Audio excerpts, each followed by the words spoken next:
Magandang gabi po muli sa bawat sa araw po ng Biyernes para sa ating prayer meeting. Sumako daw tayo sa panalangin. Salamat po muli, Ama, sa gabi ito. Salamat sa patuloy na tayo ng buhay at lakas. At pagkakataon pa, Panginoon, na makapanalangin, makaawit, makapakinig po ng banal ng salita. Turuan niyo kami sa maiksing oras na ito. Ikaw po ang madakila at mangusap. At magpaunawa pa sa amin ang mga plano at kalooban niyo sa banal ng salita. Salamat po sa mga narito. Banyanin po kami, Panginoon. At pagpalain maging aming live stream. Abutin niyo po maging mga miyembro at maging mga ilang kaibigan. Pwede po makinig, manood ng banal ng salita. Kaya ang dalang kami pamuli, pasalamat sa ganito. Kabayan po kami, inisin na ang mga puso sa mga bagay na mahuli. At hindi po kagalit-galit sa inyong harapan. Salamat sa banal na dugo ng inyong dakilang tagapagtas na pinabala. Ipangilisin kami, bayaran at patawarin sa lahat ng aming mga Panginoon. Salamat po, Panginoon, sa dakilang makaligtasan at pagpalaan niyo sa itanyo. Ito ang dalang po kami. Pasalamat sa gabi ito sa matamis sa Panginoon ng aming Panginoon. Makit pa muna tayo bago tayo mag-aaral ng salita ng Panginoon.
meeting yan.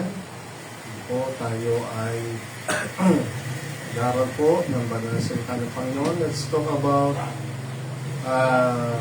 tingnan po natin tatlong propeta na nanalangin sa Bible ng kamatayan. So, bakit nga ba ang tao ay maraming ipapakamatay, di ba? Pero meron po sa Bible na tatlong propeta na nanalangin ng kamatayan. Bakit kaya? Kulang ating time para i-discuss ito mabaya. Pero actually, ang pinaka-isang dahilan ay depression. No, depression po talaga. Pero let's look, hindi na sa depression. Mahaba pag-aaral po yun. Let's look on the bakit nga ba itong tatlong propetang ito ay nanalangin ng kamatayan? Bakit gusto na nilang sabi sa Panginoon ay patayin na sila? Sino po yung mga yan? No? Una po ay si Moses. Pangalawa po si Elijah. And then, Old Testament po lahat. Pangatlo si Jonah. Okay, so let's look on these tatlong topic na to. The three prophets prayed for death in the Bible. So, bakit nga ba sila nanalangin ng kamatayan? Una po, si Moses. Matatagpuan natin in Numbers 11:15, sabi niya, and if thou deal thus with me, sabi niya sa Panginoon, no? Ay, patayin mo na ako, sabi niya. Yan ang aking panalangin. I pray thee, kill me, I pray thee out of hand. If I have found favor in thy sight, and let me not see my wretchedness. So sabi ni Moses, Lord, patay mo na ako. Kung ako ay, sabi niya, kung mahalaga pa ako sa buhay mo, no? Kung ayoko na makita itong parang kapalpakan, wretchedness, yung parang buhay na wala nang para sa kanya, parang ayaw na nga niya mabuhay. No? Parang sa kanya ay puro problema ang buhay.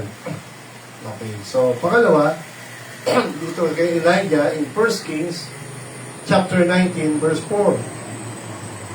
Sabi po niya, again, dito, but Elijah himself went a day's journey into the wilderness. Naglakbay po siya sa disyerto. At pagdating po niya doon sa isang punong ng juniper, naupo siya doon at nirequest niya sa Diyos after ng kanyang paglalakbay.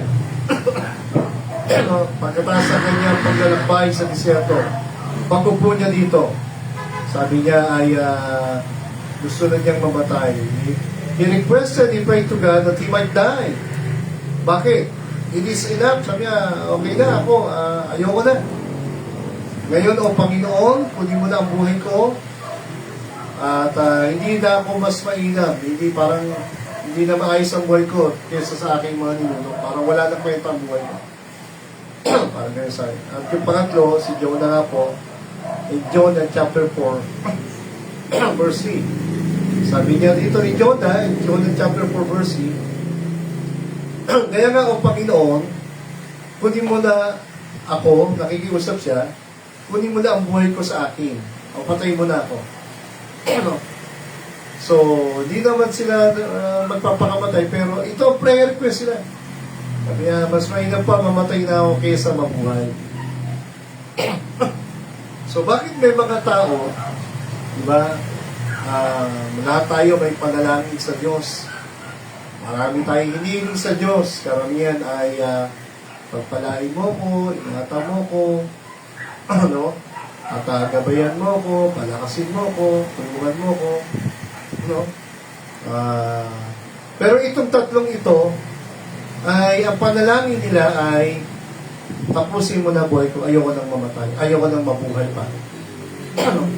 So, magtitiyak po natin talaga ang root cause po nito of their prayer request to God. One of the reason is, as I study on this tatlong taong ito, tatlong propeta pa man din sila, ay Kaya mo nila ito ni-request sapagkat parang napagod na po sila. Yan. Sila ay nakaranas ng depression.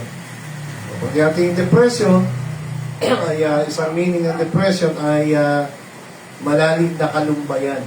Sobrang pagod na. Nagsawa na sa mga problema. Parang ayaw na, suko na. So, what are the wisdom, truth, and lesson from the prophet's prayers for them? How about Moses? Okay, doon sa tatlong ito, the prayers of Moses, Elijah, and Jonah for them provide valuable insights. Ano po ang makita natin mga lesson dito? Katotohanan at karunungan. Katotohanan at karunungan patungkol sa karanasan ng tao at pananaw ng Diyos sa suffering. So itong ating lesson na ito, itong prayer presental ng tatlong propeta nito, ay pananaw, kaya sila dumabot sa ganitong klase ng prayer sa Diyos na gusto na nilang mamatay. Patay na sila Panginoon, tapos sila mo na. It is because of the suffering they experience in life. So, masyado na po silang parang sasabi na parang wala na akong kwenta yung buhay ko. Tapos naman na yung ginawa ko. Tapos na yung okay na. So sabi niya, ano pa sa isa yung buhay ko? Puro hirap, puro problema, puro kabiguan. Okay, so it talks about human experience of suffering.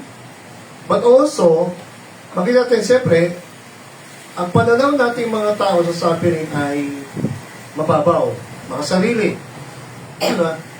But again, the Bible is full of wisdom about why God allows suffering to man, no? Why God allows suffering to man.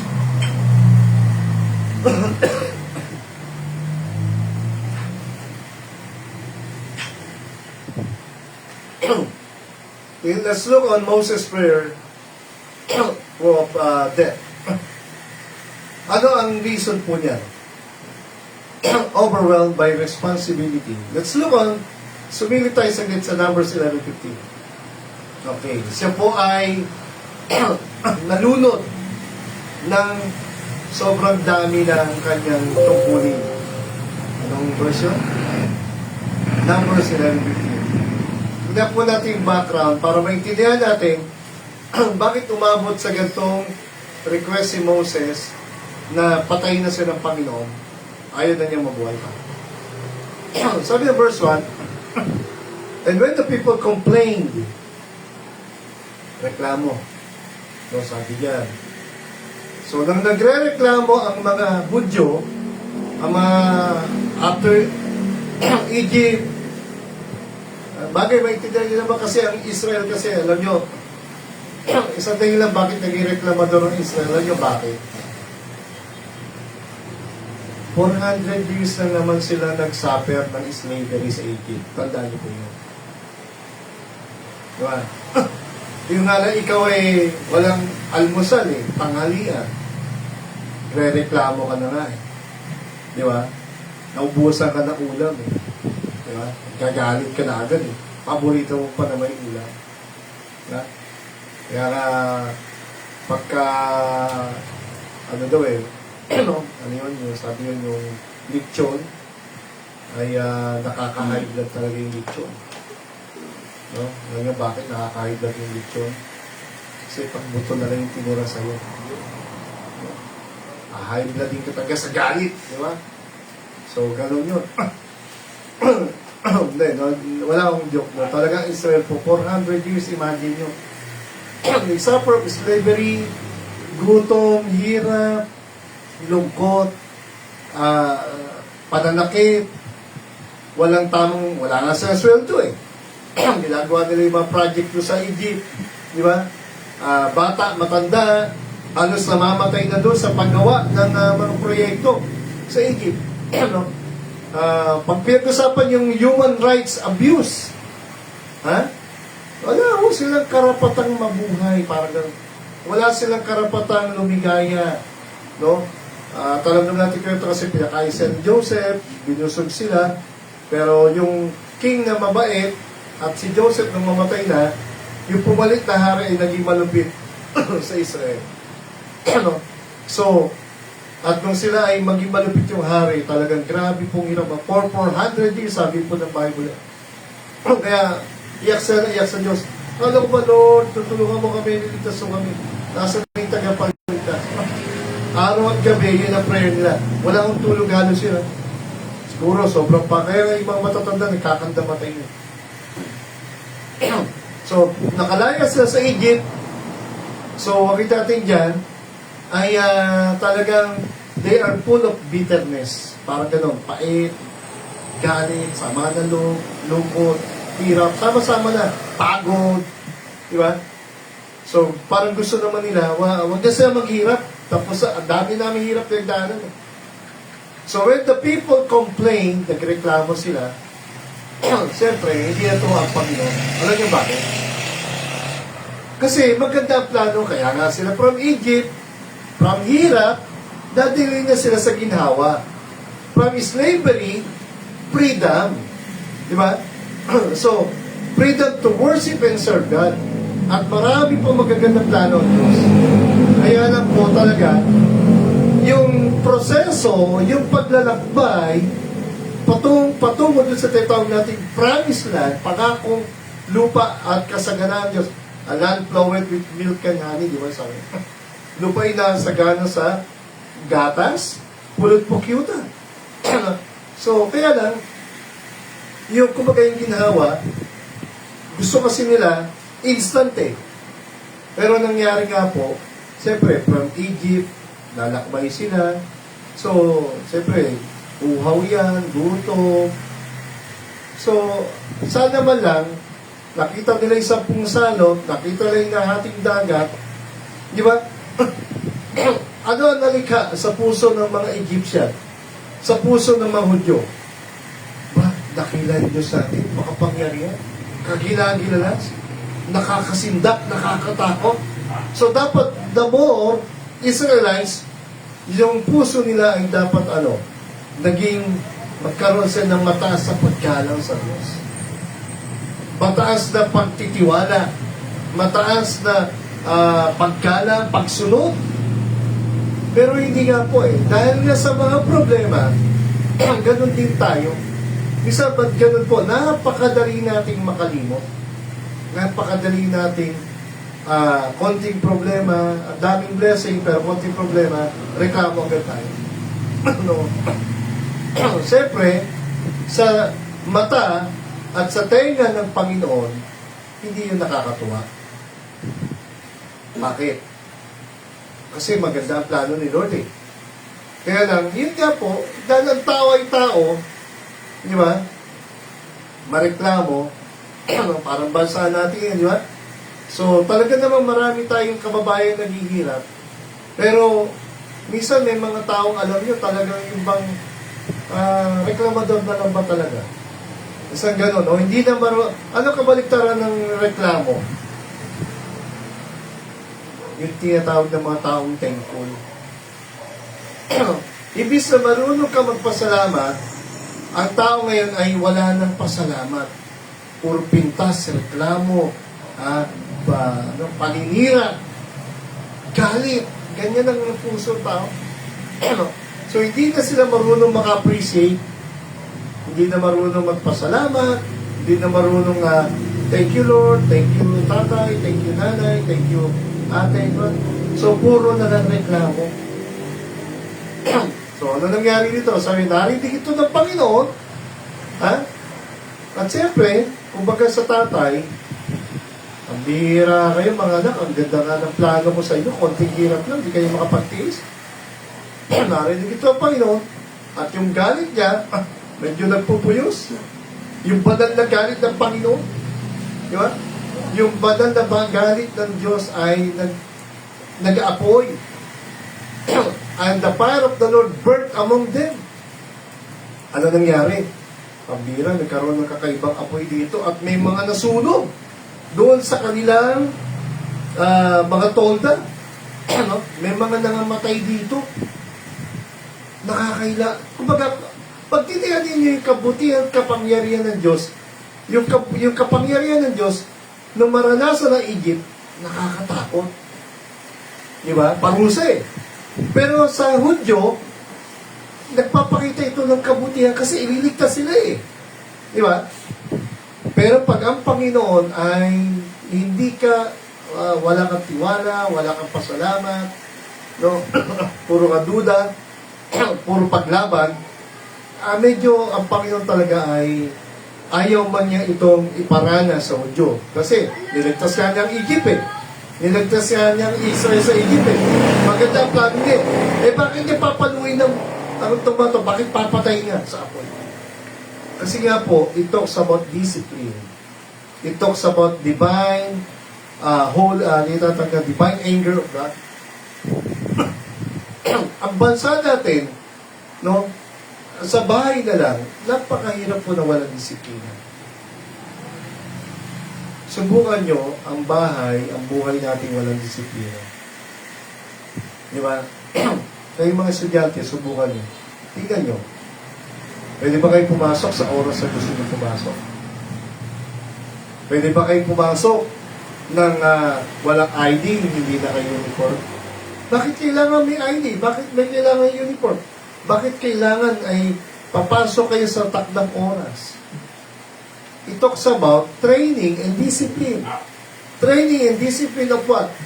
Maging mabuti kang mamamayan. Diba? Sa school, sa bahay. Bakit darating ang time? Di ba? Nung bata ka, inalagaan ka, pinapa. Pero bakit kailangan matuto ka ng pagmugas na ng plato? Yung pinagkainan mo, lagay mo naman sa lababo. Hindi ba yung pinaghain ka na nga, pinagluto? Di ba? Para kang kulang na lang, may katulong. Saan yan naman malungkot sa mga kabataan? Kulang sila sa tinatawag na proper training. Masarap kung merong iba, kusang loob. Kasi hindi eh. Talagang proper training. Kailangan. Kaya minsan nakakalungkot, di ba? Kapag meron tayong mga guardian, yung mga lola natin, ang tatanda niya, pinagluto, ha? Pinaghain, ha? Pinagluto, pinaghain, pinamalengke, tapos di nabusog. Pambihira. Iniwan yung pinagkainan doon sa table. Ha? Ito naman si Lola, ligpit, punta sa lababo. Siya pa rin ang naghugas. Yung apo, nagse-cellphone lang, o yung anak, nagse-cellphone lang. Hanggang sa makatulog ka. I mean, minsan maintindihan ito mga anak, mga kabataan, narinig nyo ba ako? Hello? Kahit may pera kayong pangkatulong, hindi pa rin maganda. May mga narinig ang mga artista, mga Manila. No, meron siya tinatawag na proper training sa mga anak. Hindi nila i-spoil yung mga anak. So, mahalaga po yun sa bahay, sa school, pagdating mo sa trabaho, di ba? Lalo pag trabaho, ay, nako, patay ka. Kailangan meron ng, body clock. Di ba? Time in, time out. Kaya nga ngayon, ang corruption sa gobyerno natin matindi. Alam niyo bakit? Kasi, di ba, meron tayo narinig ko na babalitaan nyo. Yung mga dapat government workers, papasok ba na alas 7, uuwi ba alas 5, o alas 8, alas 5. Alam niyo, iba narinig ko doon sa balita doon sa DPW. Mag-under time alas 2, dapat alas 5, at mababalita mo, nandun na sa mga kasino. Hindi lang yun, dinaya ng oras at trabaho, sumisweldo ng buo, tapos yung ginagastos pa ay pera nagagamit sa sugal. So, malungkot po yun. Pero it talks about training and discipline. Di ba? Of what? Maging mabuti kang mamamayan, maging mabuti kang estudyante, maging mabuti kang ama, tatay, maging mabuti kang empleyado, estudyante. So, dito kita tingnan, ang Panginoon ay magandang plano, pero nung marinig niya reklamo ng Hudyo, walang pasalamat. Ano nangyari? Ang galit niya ay nagpuyos at may mga namatay diyan. And consumed them that were in the outermost part of the earth. Verse 2. And the people cried. Pagpalo ng Diyos, pagdisiplin ng Diyos, ano sabi ng verse 2? Iyak sila kay Moses, mag-pray mo kami, Panginoon ay sinusunog kami, mamamatay kami. Moses prayed unto the Lord. Iyak sila kay Moses, si Moses maiyak sa Panginoon. Lord, bakit po ganito? Bakit po? Diba, bakit po bakit nagagalit ka? Bakit mo, yun nga, may mga taong nasusunog, napapatay. And the fire was quenched. Ito naman si Moses. Salamat, mayroong Moses. Di ba? Sa pagitan ng Israel, sa pagitan ng Diyos sa banal, na makapangyarihan, at mayroong Moses na gumigit na at nananalangin. Ganyan kahalaga ang role, hindi lang po ni Moses sa gitna, pagitan ng Israel at pagitan ng Diyos. Alam niyo yung tinutukoy dyan yung role ni Moses? Yan ang role ng ating Panginoon Jesus. There is one mediator between God and man, the man Christ Jesus. 1 Timothy 2:5. Sa pagitan ng Diyos sa banal at mga pangyarihan, yung mga plano niya at kalooban, in chapter 3 of Exodus, tinawag niya si Moses.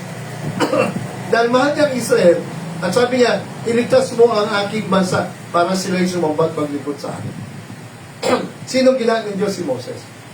Pero dito nilalarawan agad, si Moses ay walang iba, nilalarawan sa bagong tipan ang ating Panginoon. Kasi si Moses tao lang eh. Pero ang mahalaga yung role ni Moses as leader, no? As binigyan ng plano ng Diyos, ang batas, kalooban, siya ang leader, gabayan mong Israel, tulungan mo sila, pangunahan mo sila. Pero ang totoo lang yun, ang Diyos ang gumagawa, hindi si Moses. Si Moses ay isang lingkod, propeta, tagapagsalita, tagapanguna ng Diyos. Kung ano sinabi ng Diyos, thus saith the Lord, si Moses susunod. Ganon si Moses. Sa bagong tipan, walang iba, ang pinakamahalagang role ay ang ating Panginoon, ang ating tagapagsalita. So when Moses prayed unto the Lord, ang apoy tumigil. Di ba? Ganun kahalaga ang role ni Moses sa lumang tipan. Sa time niya, nung inalis sila ng Diyos sa Egypt. And he called the name of the place Tabera. Bakit? Kasi nga, nag-apoy ang panya sa galit, namalo siya, nagdisiplina, may mga namatay. Imagine mo kung ganyan na nangyayari sa church ngayon. Imagine mo yan, ha? Paano kaya kung ang Diyos natin ay ganyan magalit sa church? May mga miyembrong hindi nagsisimba. May mga miyembrong matigas ang puso dahil sa kasalanan. May mga sikreto tayong kasalanan na alam nating mali.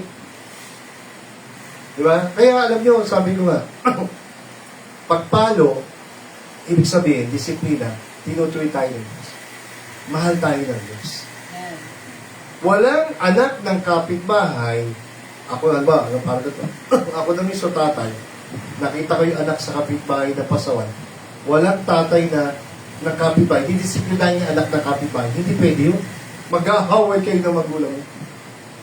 Pero yung tatay sa bahay, katulad ko, didisiplinahin ko yung anak ko sa aking pamilya, sa aking anak. Paano pa kaya disiplina ng Diyos? Kaya mahalaga po sa atin ang role ng tatay at nanay sa bahay. Mahalaga ang mga example ng mga tatay at nanay hindi na sa bahay. Number 1 sa bahay, at pangalawa, sa pagsisimba. Kung wala ang tatay at nanay mo, ikaw ngayon bilang kuya, ate, manguna ka.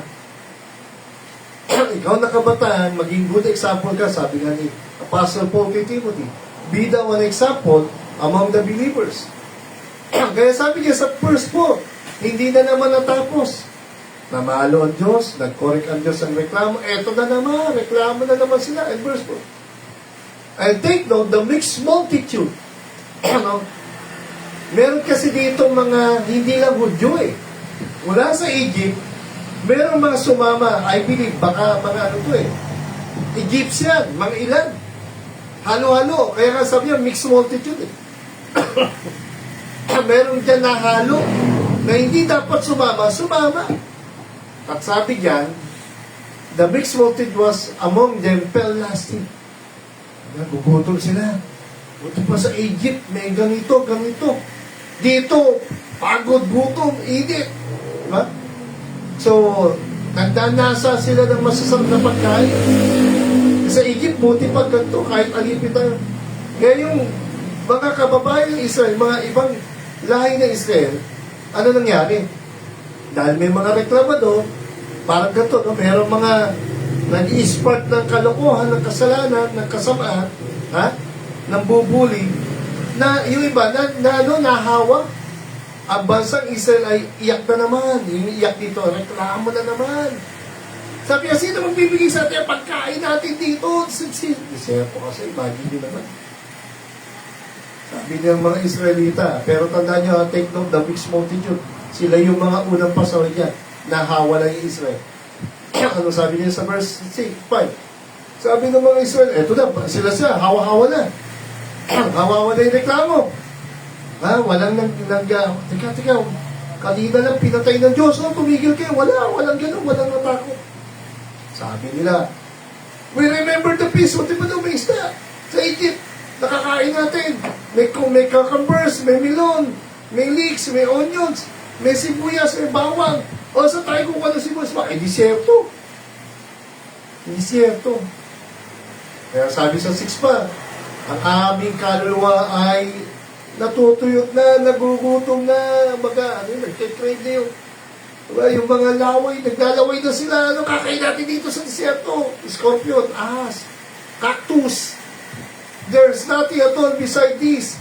Pero actually, pinakain sa puro na lang, mana, tinapay. Pero, nagutom siya, di ba, binigyan mo pagkain. Hindi mo siya payabayan. Kaya na problema, meron po silang masamang puso. At sabi yan, at ang mana ay was a coriander seed, the coriander of a coriander of Bethlehem. Huwag natin pag-isahin. But anyway, no, pinakain sa Diyos, and the people went about and gathered it. Okay, and ground it in mills. Okay, iwanan natin yan. Okay, asa yan. And when the dew fell upon the camp in the night, pinapakain siya, bigyan siya ng tinapay, para hindi magutom sila. 40 years yan, ha? Sa disyerto. Kasi hindi agad sila napasok na, hindi sila pero paano sila nakakain doon? Napakabait ng Diyos. Walang trabaho. Ha? Ikot-ikot lang sila. Walang tubig, binigyan ng tubig. Wala bang chicken joy, binigyan ng quail. Ha? So, kain-kain siya. Eto na ngayon, dumating si Moses sa verse 10. Ito na po yung request niya. Ano nangyari? Ang verse 10. Then Moses heard the people weep.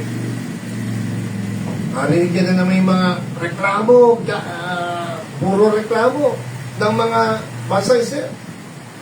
Lahat sila, mula sa tatay, lahat, pati yung mga bata, throughout their families, lahat na sila. Hindi lang 10 pamilya, hindi lang 100, bansa ito. Million. I think, kung nasa 6 million na po sila that time eh. Yung isang nagreklamo, parang virus, nakaawa. Puro galit, reklamo. Sige. Siyempre, sisisi si Moses. Sinisisi na ang Diyos. Pero dati, maganda pa ang Diyos. Kaya dito, sabi ni Moses, lumarinig niya yung reklamo ng mga tao. Diba? Yung Diyos ka, nagalit, di ba? Sinunog sila eh. Pinatay, piniisip eh. Yung bawat tao ay katok ng katok sa kanyang tolda. Moses, wala pa kami tinapay tubig. Ha? Hindi lang araw-araw, oras-oras, minuto, pamilya, laksa. Ano nangyari? And the angel of the Lord was kindled greatly. Nakita ito ng Diyos. Nakita ito ng Diyos. Naggalit siya ng lubha. At si Moses nga ay hindi na rin natuwa. Hindi na rin masaya. Kaya ano sabi ni Moses in verse 11? Sabi niya, ano sabi Moses? Bakit mo ba ako pinahihirapan na iyong lingkod? Sabi ni Moses. Ha? At wala na ba akong kabuluhan sa iyong harapan? At itong mga tao ito, thou layest the burden of all these people. Yung problema nila, yung bigat nila, yung reklamo nila, parang sasabihin mo, napakabigat na, hindi ko na kaya. Siyempre, tao nga lang naman si Moses, ano? Nabigatan sa nila pa. Nasaan yung ano natin, yung verse yun? 15. Yung papunta tayo. Talaga tayo. Okay.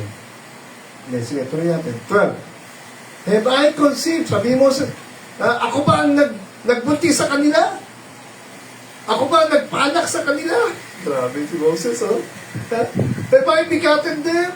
Para sila ay, that thou shouldest say unto me, pasanin ko sila, na parang isang nurse, parang isang nanay sa anak, no? As a nursing father, very sa akin, ako ba yung dapat magpatente sa anak? And to the land which thou shalt, di ba, may pangako ng lupa. Para sa ako ba lahat ang magpapasa nito? Hindi bumigay si Moses, ano? Eto na, bumigay na siya. Alam na natin yung problem ng Moses, sila. Kaya hindi siya pasok yung promise. What is the problem of Moses? Patient. Alam natin. 13. When should I have blessed to give unto all this? Tawawa na pagkain dito, karne na hinahanap nila. Nagre-reklamo sila sa akin. Bigyan ko sila ng karne na may makain sila ng chicken joy, ng isda. Sabi ni Moses 14, hindi ko na kaya itong mga taong ito mag-isa. Napakabigat na nilang pasanin problema sa akin. Taga dito, medyo bumigay na si Moses. Kaya nasabi niya 15, and if thou deal thus with me, ako, sa tingin mo, mas maganda pang mapapabuti na ang buhay ko, patayin mo na ako. Sabi niya, kung natutuwa ka pa sa akin, sabi niya, ayoko lang makita ang niya, no? Itong nangyayari, itong may wretchedness kasi. Kaya sinabi ni Moses, let me not see my need. Kasi may need eh. May problem. What is the problem? Food. Di ba? Actually, hindi na pagkain. Yung puso ng mga Hudyo. Hindi na pagkain naman sa Diyos eh. Kaya lang, parang sa dami ng bigat na problema, bumigay si Moses. At parang sabi niya, wala na akong sa-isay ko. Dami kong problema, hindi ko naman masolusyonan. But actually, God gave the solution. Tingnan verse 16. Anong solusyon ng Diyos sa problema ni Moses? Nakita ni Lord kasi. Naintindihan ni Lord yung problema ni Moses. Ano problema ni Moses? Hindi niya kaya na. Tama siya ang manager, tama siya ang prophet. Pero kailangan niya ng mga assistant, secretary, cabinet members. Parang ganyan. Kumbaga sa pastor, kailangan ng mga members, katuwang. At salamat yung mga tatay, no? Palakasin pa natin lalo, yung mga nanay, palakasin natin. Pero pag naglumakas sa mga tatay at nanay natin, lalakas ang church. Hanggang sa tayo ay talagang nagsasolve niya. Pero ang diablo, galit po dyan, no? Kaya dapat tayo mag-prayer. Kaya ang ginawa ng pagtingin niyo, ha? And the Lord said unto Moses, sige, magtipon ka ng 17 lalaki. Magpunta po. Natin. Hindi na ko peso itong maayos sa akin. Natin na. Ayun. Sabi niya, magtipon ka ng 17 lalaki. No? Doon sa mga matatanda na yan, doon sa mga mga taong mga may nila sila ay mayroong mga karunungan. At sila yung magiging katuwang mo. Elders, officers, and dalhin mo sila dito sa tabernakulo, mag-meeting tayo. That they may stand there with thee. Mag-meeting tayo at sila ang katuwang mo. Sa bawat problema ng tao, may solusyon ng Diyos. Hello, diyan po ba tayo? Okay. What is the problem with Moses' prayer? Bakit gusto niya patayin sa Panginoon? Napagod siya sa problema, sa mga responsibility. Alam niyo, masarap ang responsibility. Pero alam niyo bakit tayo minsan napapagod mo? Kasi nga, pinipilit mong kayanin ang hindi mo dapat lahat pasanin. Kaya tayo napapagod kasi nga, kulang tayo sa panalangin. Ano sabi, may kasabi lagi nun eh. We are busy in the kingdom, but not with the king. Minsan kulang tayo sa prayer. Minsan kulang tayo sa quiet time. Grabe po, alam niyo talaga ako nga inaamin ko yung pagkukulang ko. Pero grabe po yung pag naririnig ko yung mga great man of God in the history. Kahit sa Bible. Alam niyo, grabe po yung mga preachers on, yung mga talagang godly na. Alam niyo, pag nag-pray sila, nagbasa ang Bible, pinakamahina 5 oras, 3 oras. 3 oras, 5 oras, isa 10 oras, magpapasa, magpe-pray. Paano hindi na sa regime? Hindi naman. Meron pa rin sige ba? Pero itong mga lingkod ng Diyos ito, talagang grabe po sila. Kaya pag naglingkod sila, grabe po yung kakaiba yung kanilang talagang lakas na galing sa Diyos. So, parang simple katotohanan, di ba? Mahirap yung trabaho ng trabaho, oras ng tulog, di ka natutulog. Ano ka naman kahit sino, di ba? Hindi ka natutulog sa tamang tulog. Hindi pwedeng puro trabaho ng trabaho. Kailangan matulog ka rin, kailangan magpahinga ka rin, kailangan kumain ka ng maayos, uminom ka ng maayos, di ba? Oo. At higit sa lahat, magkaroon ka ng oras para sa Moses felt burdened by the Israelites' complaint and asked God to kill him rather than deal with the situation. Ang gusto ni Moses, ayaw na ng problemang ito, patayin mo na lang ako. Diba? Imbis na, Lord, ano po ba ang maganda? Parang gano'n eh. Ano ba maganda sa problemang ito? Hindi. Ang gusto agad ni Moses, instant problem, instant solution. O paano kung lahat ng instant problem natin, instant solution agad bibigyan ko? Papatay kita ng Panginoon. Di ba? Buti ang Panginoon, patient pa rin. Imagine mo, million yan, ha? Hindi lang may mahal na ng Diyos ang Israel, mahal din ng Diyos siyempre si Moses as a prophet. Di ba? God cares and concerned both with the people Israelites and even the leader. Alam niya napapakot. Kaya binigyan niya ng solusyon. Ano response ng Diyos?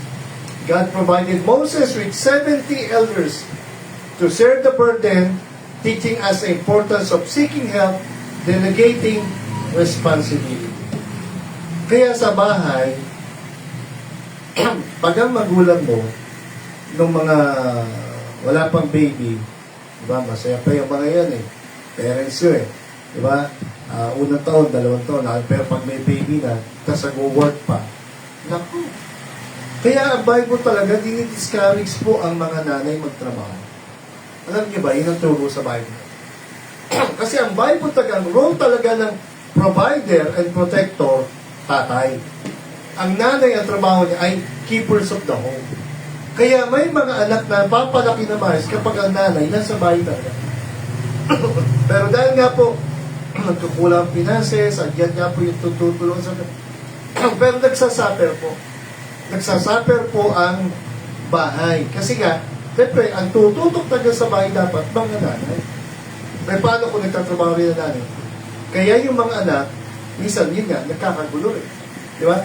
O, buti ko may yaya, pero iba pa rin yung nanay. Hindi pwedeng puro yaya. Di ba?